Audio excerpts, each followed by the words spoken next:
correspondía implementar el 169 porque eso correspondía a una realidad diferente que la peruana.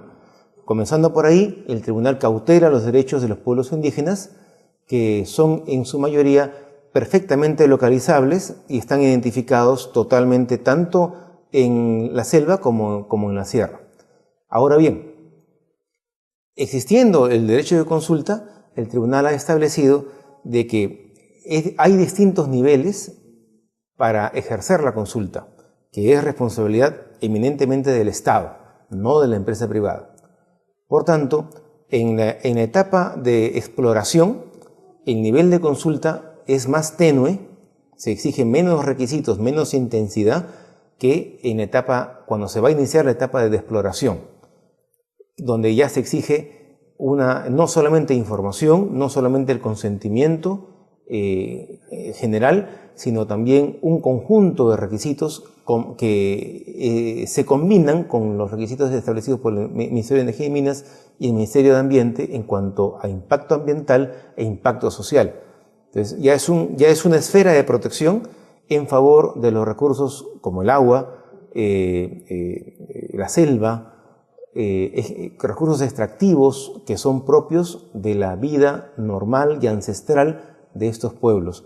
Pero al mismo tiempo, el tribunal no puede dejar de desconocer que por principio de bien común, las empresas extractivas de recursos naturales, minería o petróleo, por ejemplo, dejan una cuarta parte hasta una tercera parte en canon, impuestos y regalías al Estado peruano. Por tanto, contribuyen al desarrollo del país, más aún ahora que el oro y el cobre tienen altos precios. Muy bien, magistrado Álvarez Miranda, ha sido muy grato tenerlo en el programa, donde hemos conversado sobre la jurisprudencia del tribunal y esos aspectos relativos a la reforma de la Constitución en materia del Tribunal Constitucional. Muchas gracias a usted. Bien, amigos, fue el magistrado Ernesto Álvarez Miranda para el programa Tus Derechos del Tribunal Constitucional.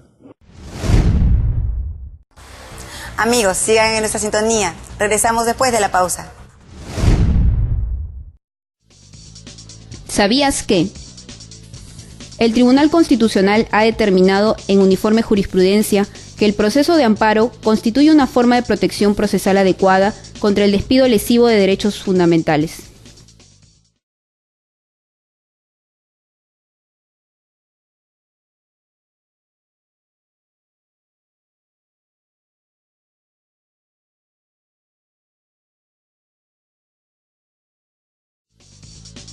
¿Sabías que?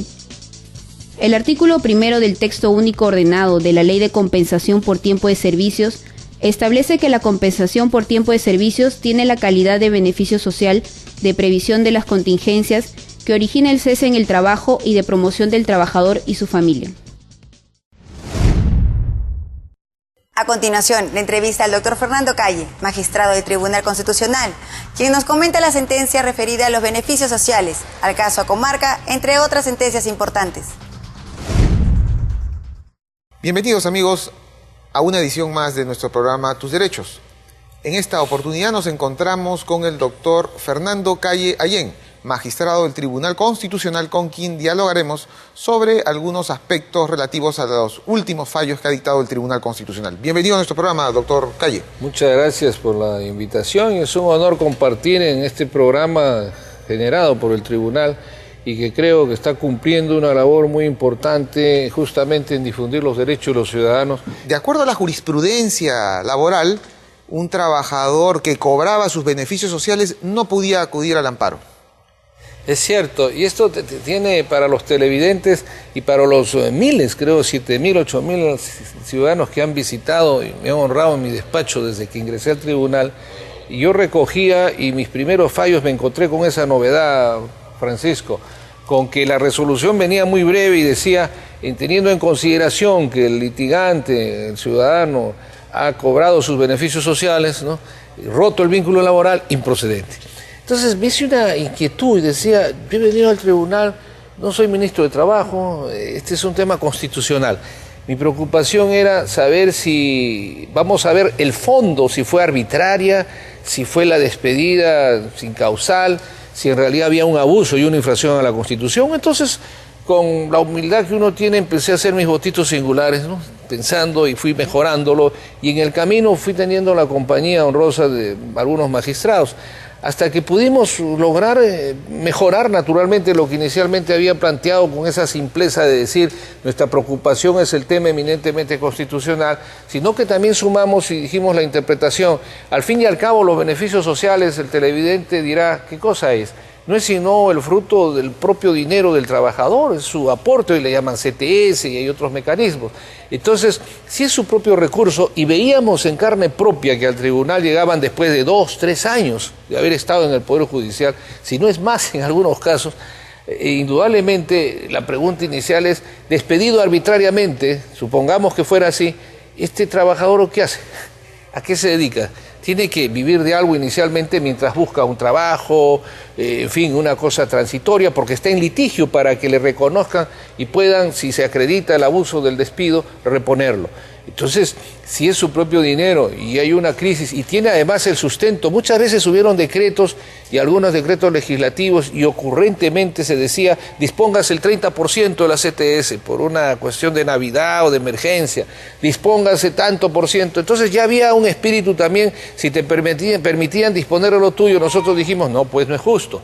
Ahora sí, el hecho de retirar sus beneficios sociales, que su propio dinero además, que no va a perjudicar en absoluto a la patronal, entonces, carambas, el hecho de retirarlo no implica que se le prohíba que nosotros podamos ver, o el juez constitucional inicial, o el juez civil en su caso, si la despedida había sido arbitraria, si se había infringido la Constitución, si se atentaba contra sus derechos.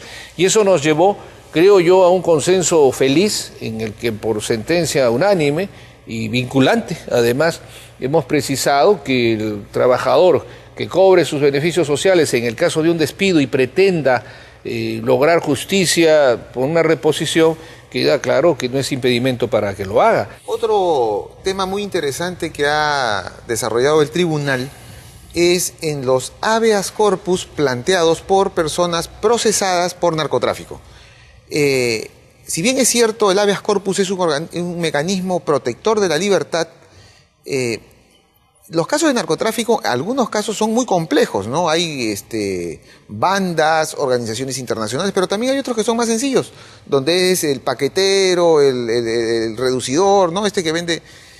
Pero realmente el juzgamiento debe ser en la sede penal ordinaria, porque ahí están las pruebas. En cambio, en el Tribunal Constitucional lo único que hay es una comprobación rápida si es que ha habido una vulneración de la libertad. ¿Cuál es el tratamiento que ha tenido el tribunal en esta materia? Entendamos primero que el narcotráfico es el delito más execrable, seguramente, entre otros, que existe en la humanidad en estos tiempos. Y que tenemos que prevenirnos, estamos viéndolo en México, estamos viendo hace poco en Colombia, y ya estamos conociendo casos de vendetas, de arreglos de cuentas, y lo que indudablemente es más que preocupante es que no solamente inyecta en nuestras juventudes, les corta el desarrollo de su juventud, destroza familias, sino que también penetra en las instituciones, en las instituciones judiciales, políticas, en fin. Y entonces esto requiere una posición muy firme del Estado. Nosotros, contemplando justamente el artículo 8 de la Constitución, en la que el Estado tiene la obligación primordial de la lucha contra este execrable crimen, definitivamente, ante una situación que se había presentado por el propio tribunal en cuanto a las sentencias estimativas, que no tenían acceso a llegar ya en agravio, dijimos, no, un momento, esto permitió que algunas salas del Poder Judicial, no olvidemos, habían ya retirado del proceso a algunos procesados, valga la redundancia, por el delito de narcotráfico. Entonces, como bien lo ha dicho usted, Paco, y la sede original y la sede donde tienen que discutirse las pruebas, donde está la carga de la prueba sobre si en realidad hay ilicitud por el delito de narcotráfico, lavado de dinero, cuya consecuencia es tan execrable como la primera, sin duda que esto requería un tratamiento que no podía alejarse de que sea procesada el ciudadano que está investigado. Al fin y al cabo, el tribunal, no olvidemos, con referencia a las familias o grupos o ciudadanos que están involucrados en estos ilícitos, no los está condenando. Lo que está diciendo con textualidad es que tienen que ser juzgados. El último caso que ha resuelto el Tribunal Constitucional y que el día de hoy en una de nuestras secciones también nos hemos referido, pero qué mejor que tener a uno de los magistrados, que es el que ha votado en este caso, es el caso conocido como el caso Ajomarca, ¿no? En este caso, el tribunal lo que ha dicho es: Poder Judicial, continúe usted con el juzgamiento de esta matanza producida en el año 1985. Nosotros hemos sostenido una cosa muy clara, porque cada caso tiene su originalidad. Y en este caso hubo una sustracción del Estado de Derecho. De alguna forma, cuando intervino la Corte Militar, el Consejo Supremo Militar de Guerra, y procesó, absolvió en muchos casos a estos ciudadanos, luego vino una amnistía, y después de ello incluso la Corte Interamericana anuló la amnistía, y el 2002, salvo que me equivoque así con precisión, fue el propio Consejo Supremo Militar el que, ante consecuencia de ellos, anuló lo que habían resuelto. Esto expresaba una realidad, la realidad de que durante todo este tiempo se había sustraído las instituciones reguladas bajo el Estado de Derecho, el sistema del Poder Judicial, e indudablemente no se podía confiar ni una garantía en esas absoluciones, porque el Estado un poco que se había sustraído de su obligación y estaba generando la impunidad en este procedimiento.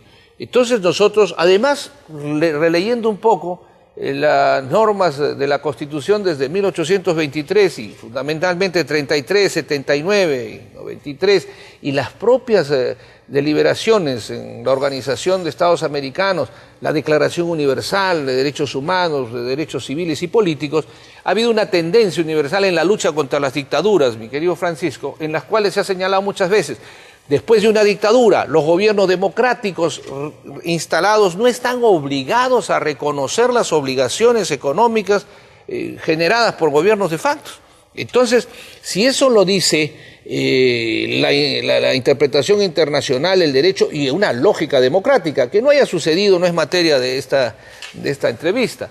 Pero lo cierto que había, y existe ahí también una concordancia, cuando nosotros decimos: todo el periodo en el cual se ha sustraído del Estado de Derecho, en el cual se han violado las instituciones debidamente constituidas en el sistema democrático, no sirven para computar el periodo para la prescripción. En este caso hemos pasado revista a algunos temas importantes de la jurisprudencia del tribunal y usted ha planteado esta interesante reforma constitucional. Muy bien, doctor, muchas gracias. Estimados amigos, fue el doctor Fernando Calle Allén, magistrado del Tribunal Constitucional.